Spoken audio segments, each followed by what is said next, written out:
Item 10. Second reading of a resolution to approve a ballot question for the November 2017 coordinated election requesting voter approval to retain and expend revenue collected above annual Tabor spending limits without raising taxes. Nicholas Sapp, CFAO, Administration and Financial Services. Good morning. Good morning, Commissioners. Nicholas Sapp. I'd like to put on the overhead here. I get the overhead there. Thank you. This is slide 26 of an extensive presentation that was presented last week that outlines the impacts of Tabor and how it does allow for a significant reduction or loss in revenue with the downturn in the economy, but it does not allow for a equivalent recovery in the economy. And so with this, we have on your agenda today I believe there's more public comment to be had, and also this will come up to the dais for your vote to approve this and the accompanying resolution, which Ms. Sego can go through again if needed. But again, here we have the question that does request to retain the excess $14.5 million as allowed by law. This board can do that. Take it to the voters and ask for that.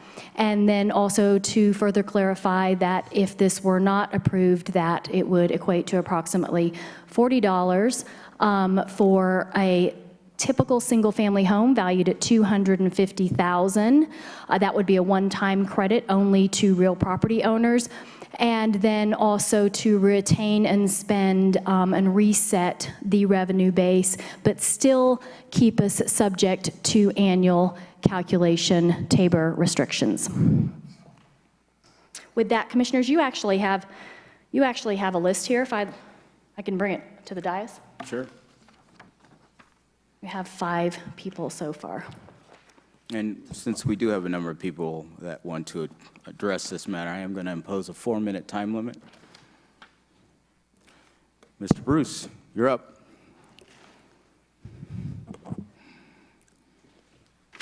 Did I hear you say something about a time limit? Yes. It's within our board rules. $14 million, and you want to limit me to how long? Would you like the clock to start?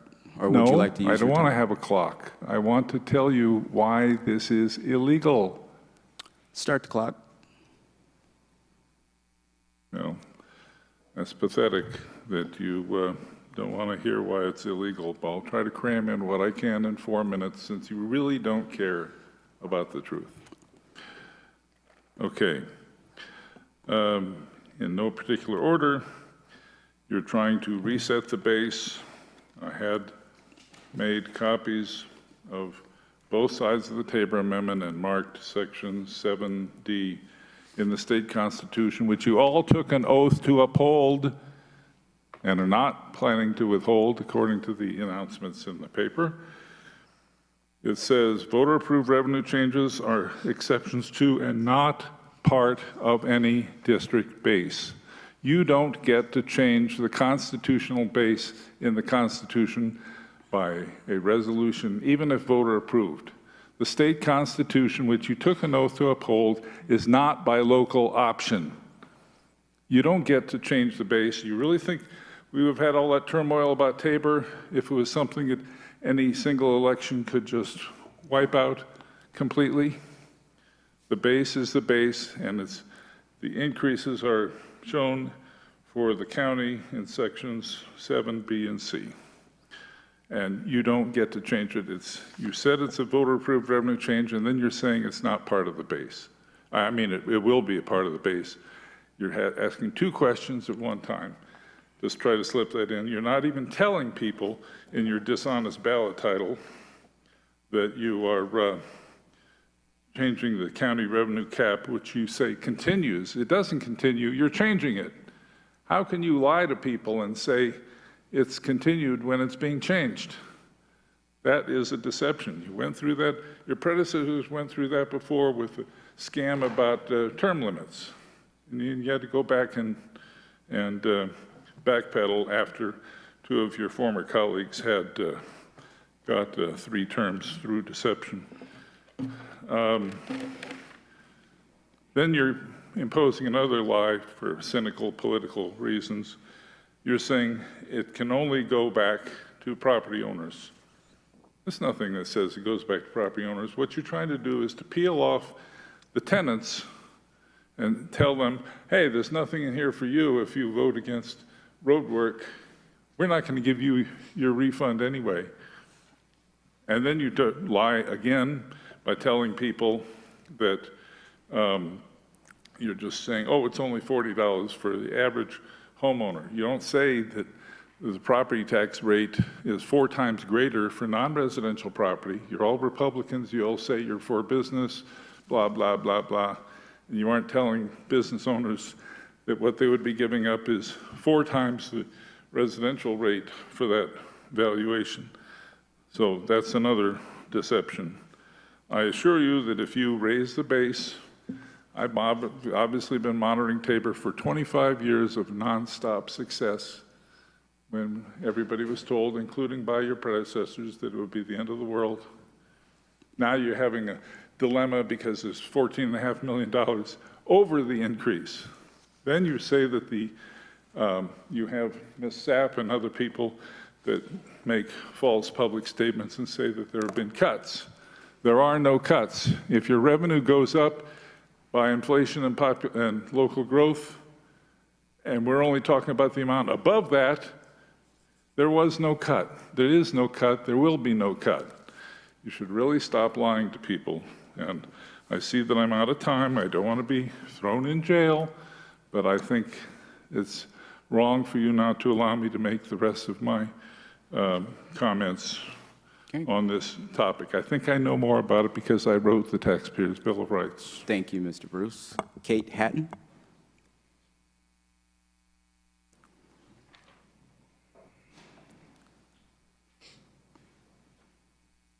Good morning, Commissioners. Thank you for the time. As a citizen of El Paso County, I just want to thank you for putting this on the ballot. This is, I think, critical to the counties and the regional infrastructure. It's critical to our quality of life. And that's really all I have to say. I think it's important to put it on the ballot. I support it. I will support the measure when it's on the ballot. Hopefully it will be, because I think it really is critical to our community. Thank you. Thank you very much. Is it Nathan how do you say your last name? Newman. Newman. Newborough. Newborough. I was thinking, and his name is Sorry. Good morning, Newbro. Thank Nathan Newbro. I'm here as a private citizen to thank you again for your stout-hearted support of this measure and for allowing it to go to the citizens.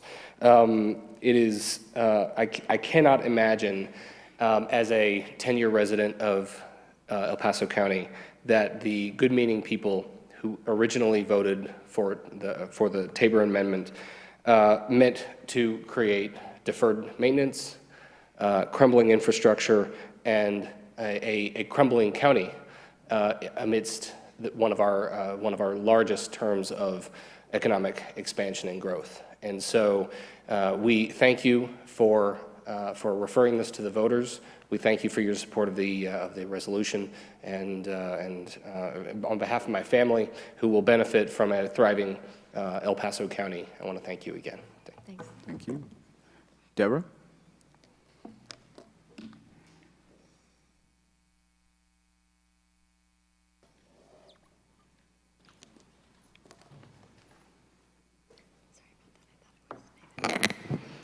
Deborah Stout-Meininger.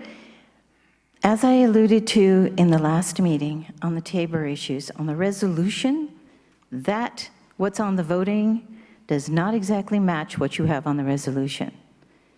Because on the resolutions, it's rather ambiguous and a little too general, saying in verbiage of at least, and then not limited to, and then saying may or may not. It does not get real specific on the resolution itself. And I'm warning the voters to go and read that resolution verbiage for what it is, because it does not say exactly what it says on that voting thing. It says a limit of 12 million, and yet the ambiguity of the verbiage on the resolution gives the impression that there could be the whole amount. that it may go for some parks, it may go for the 1 million for the disaster relief, but it doesn't delineate it. And there's no map that says it's only for an extra lane widening of I-25. And there were conversations alluding to the fact of making this an annual event and keeping that money. And it doesn't limit it in that resolution to 12 million for keeping that money for 10 years, which means it would basically be holding that money under false pretenses when that's not exactly the verbiage that you have that matches what you're putting on the voters' option. I find that to be very disingenuous. You're saying you're limiting it to that 12 million. That resolution alludes to, and those conversations about that resolution at the last meeting allude to this being ongoing every year, this being not telling people that the developers are looking at this as a bonanza for getting roadways and connections that aren't existing yet for their developments. That's not in that verbiage. It's giving the impression it's only for a widening of I-25. But it's not saying it's only limited to that extra lane. It's not telling widening how far? 1 mile, 2 miles at each intersection for the interchanges that are developers are looking to be added for their benefit at the taxpayer's dollar without their permission. There's no oversight and control given to the community for the spending of this. It's just hold on to it for 10 years and then we'll decide to do with it during that 10 years. And the conversation was doing this every year, which means every year you're going to add on another 10, 12, 14, $15 million with no oversight of the spending. I'm sorry, but El Paso County, as much as I would love to believe in all our county commissioners and all of these resolutions, I have seen a history over the last 10 years of too much diversionary tactics and not being 100% upfront with what's happening to money or the rules. Granted, it's not $2 million being handed in cash to the development department director, as we brought up last year, by one of the developers.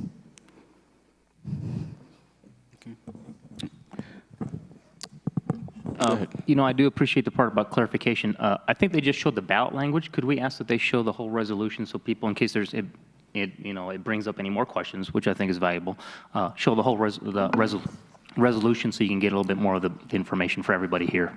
Thank you.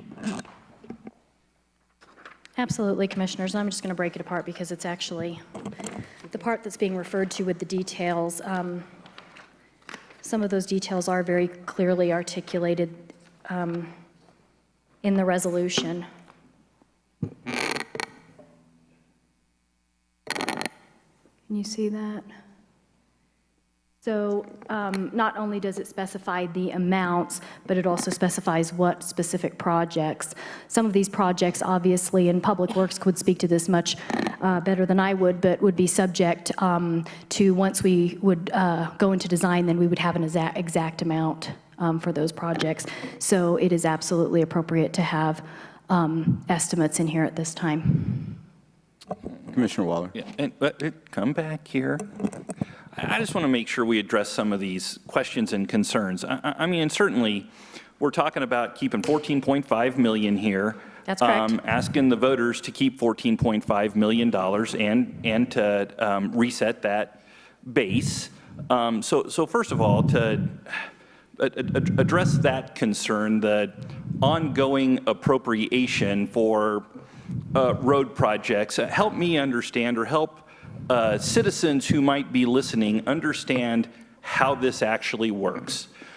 Seems to me, and please correct me if I'm wrong, we are going to spend this money on the projects that we have articulated in the resolution and in the ballot language itself. that is going to happen. And then in subsequent years moving forward, any other discussion we've had, any additional spending that we might engage in on any other project that's on there would just simply come out of the general fund appropriation. Is that correct?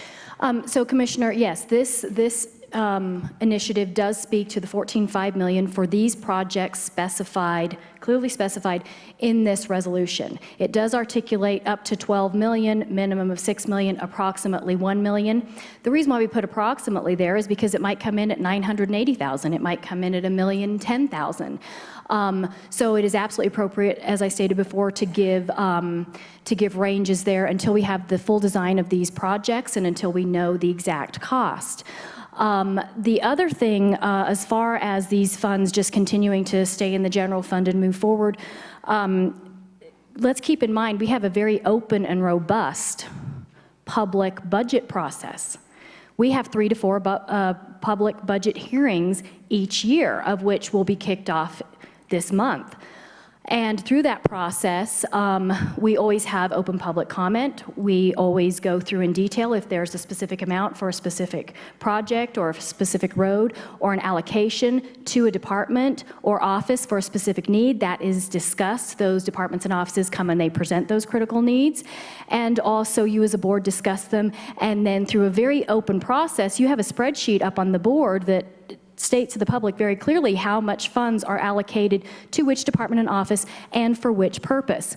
In addition to that, once those funds are allocated through the budget process, as you've seen today on the agenda, and there are funds, and those funds need to be expended for that specific process, we go through a very open and public procurement process, of which we are subject to open bid laws in which we comply with very strongly.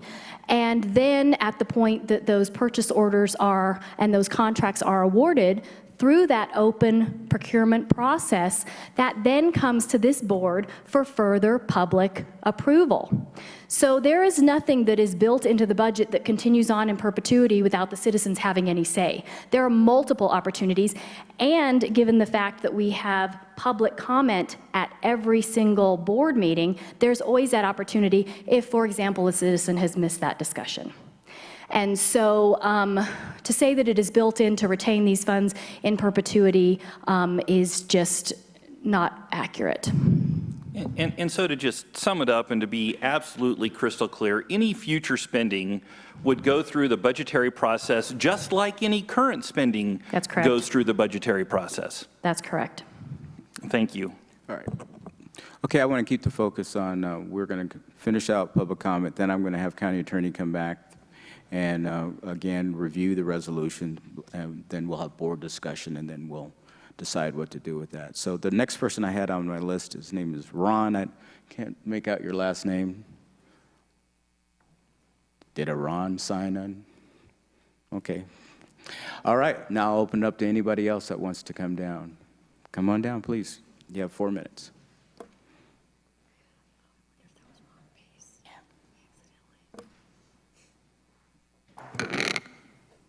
Good morning, Commissioners. I'm Dirk Draper, President and CEO of the Chamber of Commerce and EDC.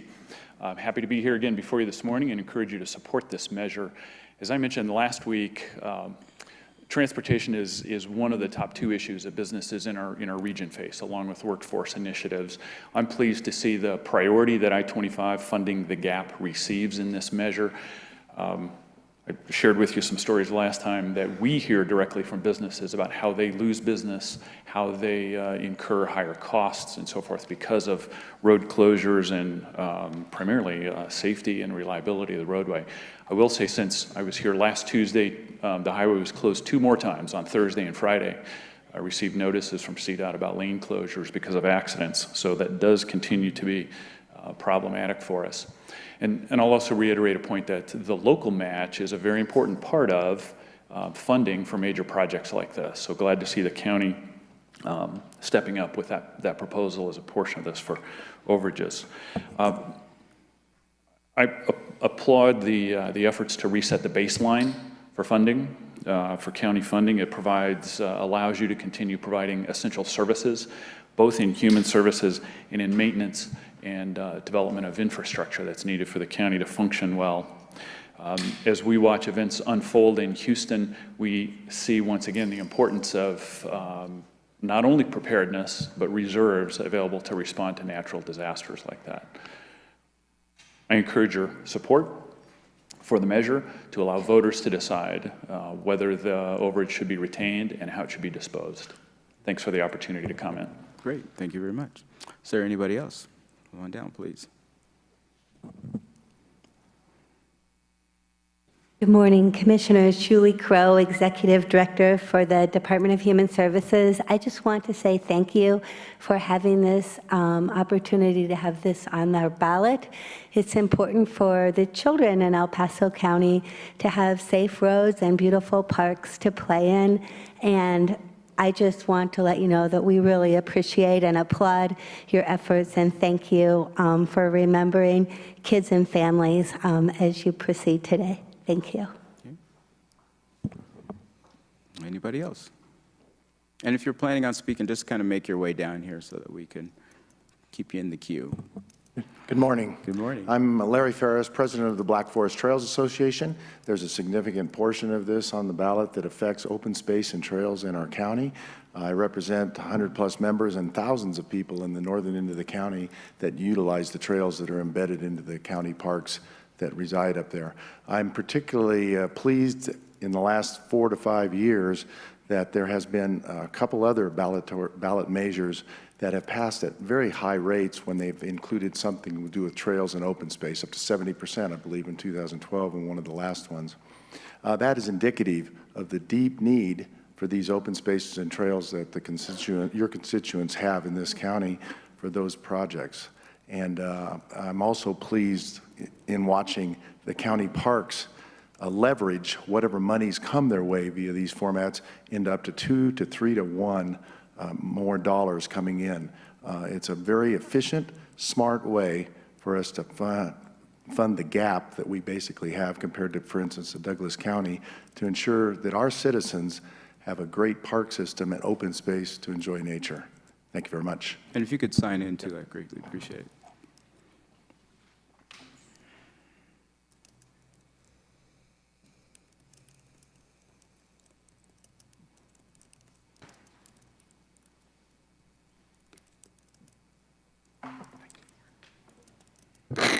Good morning. Susan Davies with the Trails and Open Space Coalition.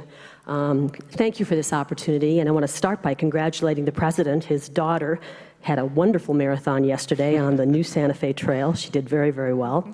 And I have to tell you that those finishers of the ADT Marathon, which starts in Palmer Lake and ends in America the Beautiful Park, all rave on that course and think that the new Santa Fe Trail is just beautiful. Being able to run on a trail for 26 miles is really a treat for them, and it's very well maintained. So it's a delight to come here today and thank you. Thank you for putting this on the ballot. Thank you for giving me the chance, as the head of a local trails nonprofit, to go to my board and my members, now that this will be passed, I'm hoping. I'm sure they will ratify this unanimously, and then we will take it out to our 1,000-plus members, dozens of partners, and encourage them to support this. And it is so very important that they do support this, as they did 1A, which we championed a few years ago. Because as you know, people in this county are greatly appreciative of their parks, trails, and open space. It's why many of us live here. It gives us the quality of life that Nathan and others have talked about this morning.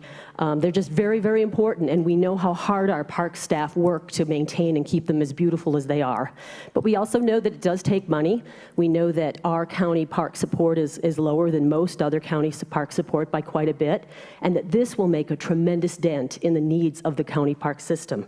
What's really exciting is that we see that if this is passed, that the disaster recovery projects will support many of our trails and open space areas, and then also the money that's being set aside for parks projects for our principal community parks, regional parks. So again, this is a great opportunity. I'm glad you're taking it to the voters. I have great confidence that they will put their money where their love is for their county. Thank you. Thank you. Is there anybody else?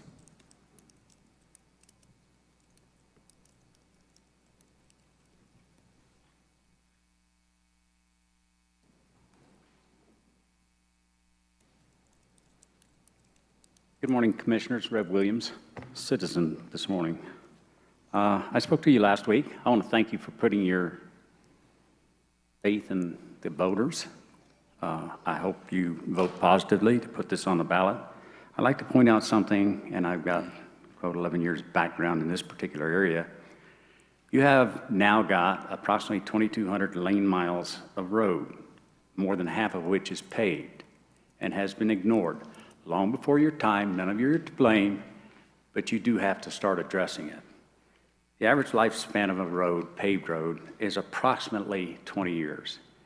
At that rate, half of that, if we did that, we'd have to do 220 miles of maintenance per year. You can ask our road people up there, we aren't even coming close. So we're getting further and further behind.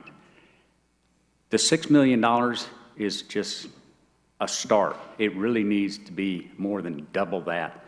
So I encourage you, there are several people out there that I was formerly associated with that are actively going to, I don't know how to say it, basically they're going to go for helping everybody, in informing the public, and they include the people in eastern El Paso County. They recognize the needs for our roads and the transportation to get them to and from. With regards to the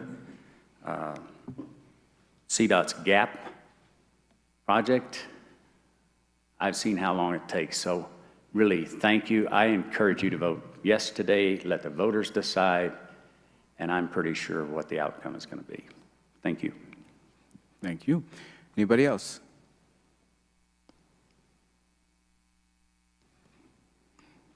Okay, I'll ask County Attorney to come up and review the resolution, and then we'll open it up to board discussion.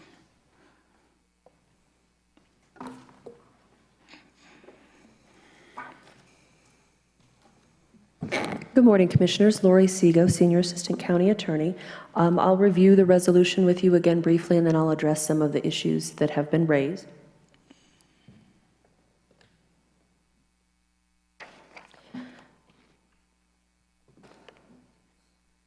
So as we discussed last time, if I can have the overhead, the first page are just your whereas clauses that set forth your authority to take this action and some of the reasons for which you might decide to take this action.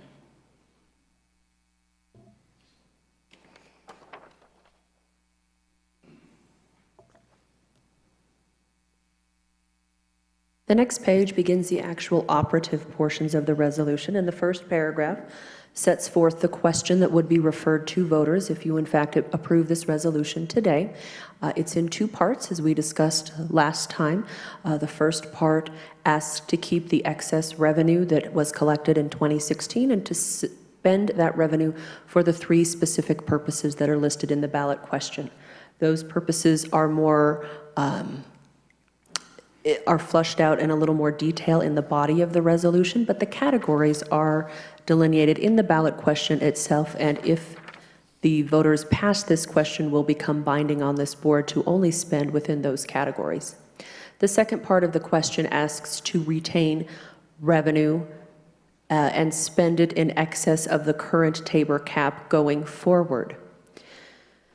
Paragraphs 2 and 3 describe in more detail how that works, and I'll go into that in just a minute. Paragraph 4 then relates back to the 2016 excess revenue and provides that additional detail as to the projects that would be funded if the voters approve keeping the $14.5 million that was collected in 2016 over our current cap.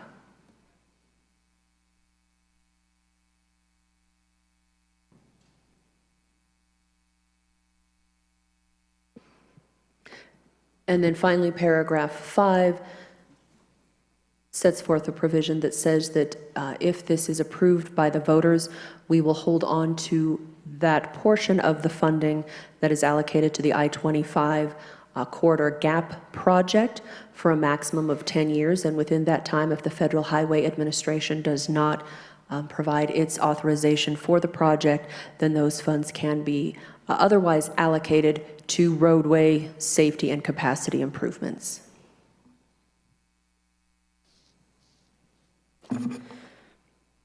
I'm going to take this because my notes are on it.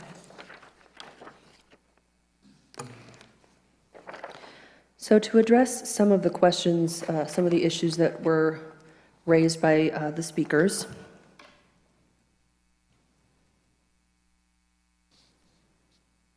The first issue is the claim that the county or the voters do not have the authority to reset what is known as the Tabor base. And that is true.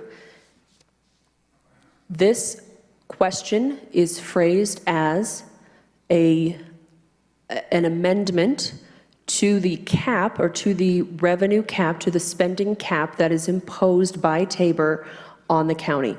And if approved by voters, what it would do, is specifically it would allow the county to keep and spend all of its 2017 revenue. So whatever our final total is in 2017, we would be allowed to keep that.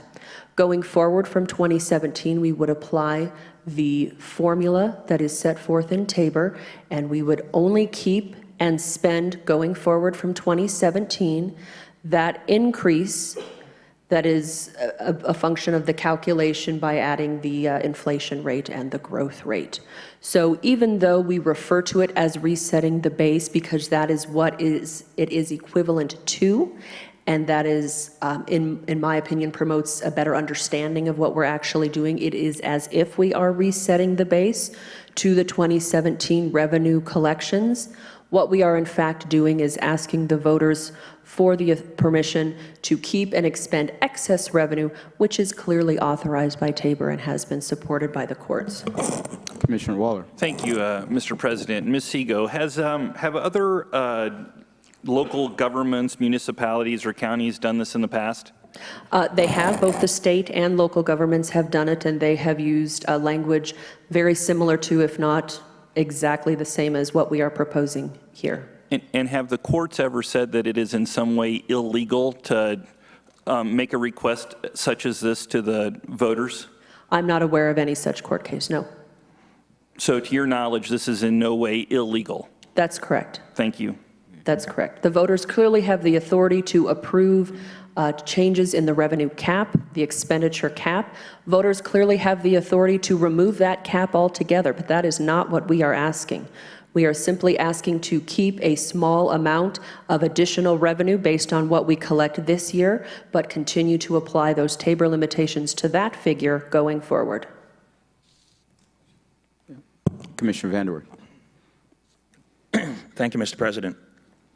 And just again, pursuant to some of the questions brought forward today, it's been the interest, of course, on the board here, but also legal counsel here in the county to make sure that we do everything that's appropriate and necessary so that this is presented properly to the citizens for a ballot. And it's my understanding, and you can correct me if I'm wrong, but it's my understanding that in addition to a detailed review from legal counsel inside the county, we have also sought outside counsel to make sure that the language here is appropriate and that we are, in the process of what we're doing, we are not in violation of state statute. Is that correct? That's correct. We've consulted with outside counsel as well, and it is their opinion as well that this is a legal approach and that the language that we are using is appropriate for the objective we are trying to achieve. And I think it is appropriate to place on the record that in addition to our own internal counsel and the outside counsel, we have done a lot of due diligence here to make sure, and this is my understanding, to make sure that we are compliant with statute and that the language presented in the ballot is the best description that we can come up with at this time for the two things that we're interested in doing with this ballot measure. That is correct, Commissioner. Thank you. Commissioner Littleton. Thank you. Lori, I think it would be good to also help clarify for the citizens. We're talking about $14.5 million in excess revenue. Where did that excess revenue come from, is my first question. And once we discuss where that excess revenue came from, would there be any other appropriate way to return or give a refund for the people who have helped create that excess revenue other than through property taxes to real property owners?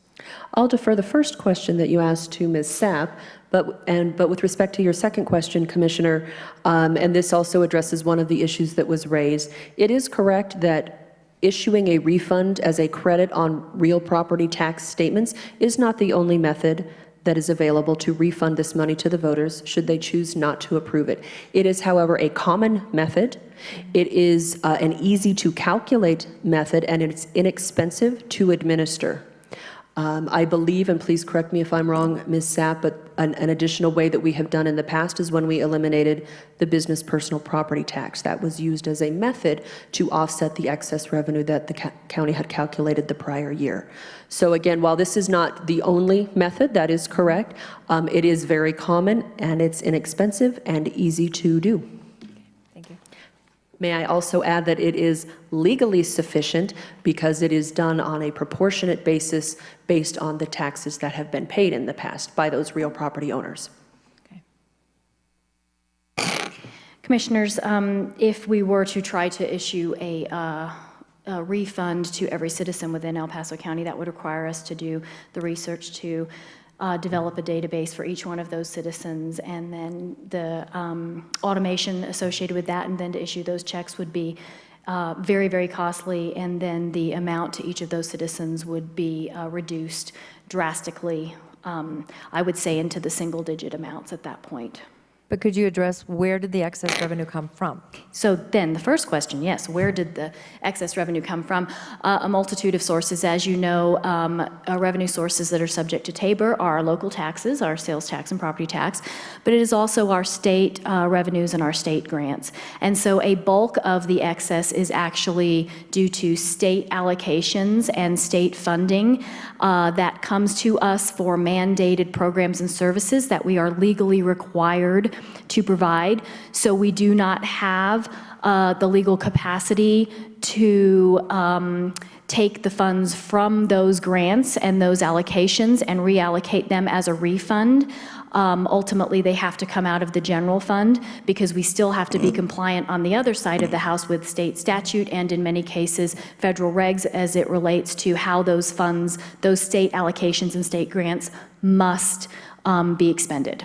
Okay, so let me help clarify that just a little bit. So you mentioned sales taxes. That's correct. So many people traveling through El Paso County. That's correct. That go to Walmart or go to a restaurant or go to their locations that spend money here. It would be virtually impossible to try to figure out who spent money here and how to return any portion of, cents to dollars back to those people. So that was my question. I mean, that would be a virtual, practically impossible for us to do, especially if people are coming through and you pay cash. I mean, certainly we could track credit card payments, but if people pay cash on items and they're just traveling through, it would be virtually impossible so we're kind of in a conundrum of we have this excess revenue from people who have spent money during a robust economy, thankfully that we do have now, and trying to figure out a way to allocate this for projects within El Paso County on roads that citizens drive on and that tourists drive on and people that travel through El Paso County, whether they're, over-the-road drivers, but that spend money here. And so investing it back into our community is a frugal way to do this, is what I am understanding. That's correct. Okay. Continue. Thank you. Just a couple of more points. One of the speakers mentioned that the question does not mention in its text any refund that would be due to owners of commercial property. That's correct. Hard as it may be to believe, we do try to keep these questions as easy to understand and as short as possible, though it doesn't always seem that way. And so as it clearly states in the question, that is just an example as to what approximately might be expected by a homeowner if this question is not passed by the voters. Of course, commercial owners are welcome to extrapolate from that what they might expect as a refund when deciding how to vote on this measure as well. Finally, I believe it was also... Lori? Question. Yes. Commissioner Wilson. Sorry. So just for clarification on that, while there's the example of a single-family home owner, what I hear you saying then is that people that own other property, whether they be apartments that they rent or commercial properties that they lease, or retirement facilities, those people also proportionately would be refunded that money as well, or be asked to expend it within the county, correct? That's correct. Okay. So it would be anyone who owns taxable real property, as set forth in the question. Okay. Finally, I believe it was mentioned in passing that this ballot question asks 2 questions. As you all know, it is a part of our state constitution as well as state statute. There is a requirement that ballot questions contain only 1 subject. This question itself contains 1 subject, and that subject is, shall the county be allowed to retain and spend excess revenue? It is broken into 2 parts because of the way that we are calculating it for the past year as opposed to the current year going forward. But this is clearly a 1-subject question, and it is the county allowed to retain excess revenue? And then it is further defined in the ballot question itself, as well as the language in the resolution. So it's my opinion that that is not any kind of a weakness or presents a legal liability for this question. Other than that, I'm happy to answer any other questions that you may have. Any questions for County Attorney? Okay, Okay, thank you very much. thank you. I'll open it up to board discussion. Anybody want to volunteer to kick it off? Commissioner Littleton. Well, clearly, being in my 6th year as a commissioner, 7th, going there quickly. So we have had the opportunity before, whether I personally agreed with or disagreed with ballot language that was being put forward.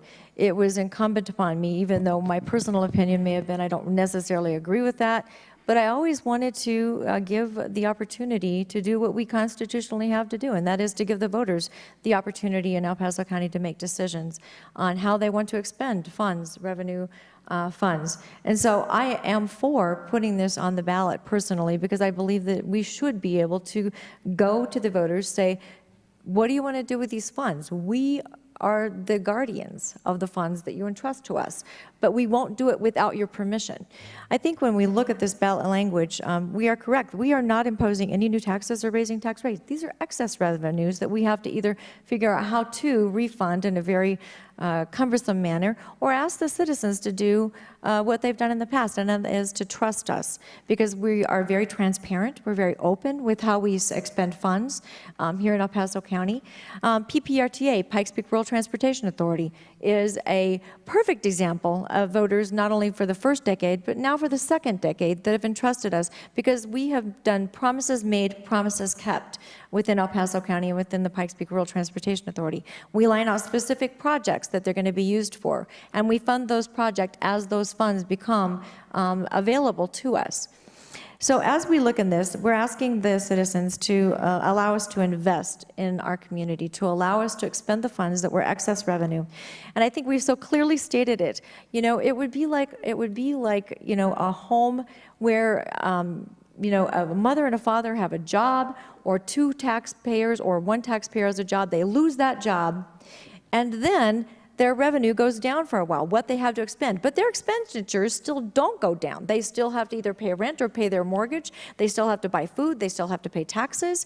And so while they're seeking and getting a new job, their other job that they get may not pay as much as the first job they had. It may not have been a $60,000 a year job. It might have been a $10,000 a year job for a year or 2 while they're trying to get their feet back on the ground. Why should that person then be limited to say that they can only expend that $10,000 when they go and get, and as they seek jobs, they get another job that pays them $60,000 a year again, but are only allowed to spend that $10,000 that they had from that other job during that gap time? I think that it would be ludicrous for us to try to ask citizens to do that. People who have to still pay their taxes, who still have to pay rent, who still have to pay their mortgage. They should be allowed to expend that revenue that comes into them as their revenue increases and as the economy gets better, with great accountability built into it. And that's what we're asking the citizens today. During the times that were hard, our revenue went down in El Paso County. The citizens now, we're in a robust economy, are spending more. Tourists are spending more. And so to move back up into being allowed to expend for the funds that are entrusted to us, for services that are still required for the county. We still have to do jails. We have a jail that's bursting at the seams, as a matter of fact. We still have a human services department where we have to provide services. We're required to, and we are pleased to do so for our citizens. So I think giving the citizens an opportunity to move forward and to put this on the ballot to make that decision is something that I can fully stand behind and support. Anybody else? And we can open it up to a discussion and a vote. Commissioner Vanderwerf. Thank you, Mr. President. I think it's important to note, and it's obvious with the language, that this is not imposing new taxes or raising tax rates. And in times of economic plenty, this is the time period when the county needs to address infrastructure issues that we were not able to address when we had an economic downturn. I support this ballot. I believe it's appropriate to take it to the voters. The voters are going to vote on this, and then we're going to know where we stand as a result of that. But when we have this tax revenue base, we do need to work on infrastructure, because as sure as we're sitting here and standing here, we will have another economic downturn, and we'll need to deal with our infrastructure while we have the revenue available, because during the next economic downturn, we will not have the revenue available, most likely at that time, to deal with that infrastructure. So now is the time, because of the good economy that we have, to deal with infrastructure. It's my belief that this ballot deals with that appropriately, with infrastructure. And so I support this ballot, I support it, taking it to the voters and to listen to what the voters say when they vote. Thank you. Anybody else? Commissioner Gonzalez. Thank you, Mr. President. First of all, I'd just like to thank the staff for all the hard work you've been doing on this. You've done a great job. There are many merits to this proposal. I greatly appreciate all the efforts to address the I-25 gap and other important roadway safety issues throughout the county. But during my campaign for office, I promised that in my first year, I would do everything possible to address these priorities through the normal budget process. And I haven't yet had a chance to do that, or to try to do that. I wasn't here for the 2017 budget was approved, and we are just starting work on the 2018 budget this month. So while I fully understand the importance of roads and safety, which are my priority, I will honor my word and my promise and stand by my campaign pledge. So I will not support the referral. Commissioner Waller. Thank you, Mr. President. Somebody needs to answer their phone. Governing's hard. Let me say that again. Governing is hard to do. I remember in 2009, 10, 11, when I was in the state legislature, we made a lot of cuts because we were in some of the worst economic conditions that our state had seen. And let me tell you, that was incredibly difficult to go through those challenging cuts. Well, you know what? It's equally as difficult when you're growing out of a recession to figure out that balance between what's the right growth in government and what should not be appropriate spending moving forward. But you see, that's why we get paid the big money, right? We get paid those dollars to make those kinds of decisions. You know what? It's easy to be the person who consistently says no, who says no without reason. Now, there are folks like Commissioner Gonzalez here who's saying no with a very well-reasoned, thought-out approach to this initiative that we're seeing here today. But then there are other people that are out there that just say no because that's all they know how to do. The first time I ran for the state house, people often asked me, why? Why are you challenging an incumbent Republican in a primary for the state legislature? And one of the responses I like to give was, you know what? Because that guy doesn't have my kids on his radar scope. And what I meant by that was single issue candidate who only wanted to say no. That isn't what we're about. That's not how we govern. That's not how we move our state forward. It's not how we move our county forward. And I think we all know that's not how we're moving our nation forward right now. Governing's hard. but we're paid to make the right decisions. And I am absolutely convinced beyond a shadow of a doubt that we have engaged in the process thoughtfully, we have engaged in the process legally, and we are doing the right thing here today. And with that, Mr. President, I move that we adopt issue number 10, and I ask for a positive vote from my colleagues. And I'll second. Okay. Or third. Any final discussion before we vote? Okay, I will call the roll. Commissioner Littleton. Aye. Commissioner Gonzalez. Nay. Commissioner Vanderworth. Aye. Commissioner Waller. Aye. And the president votes aye. That matter is referred to the ballot and it passes unanimously, 4-1 with Commissioner Gonzalez opposed.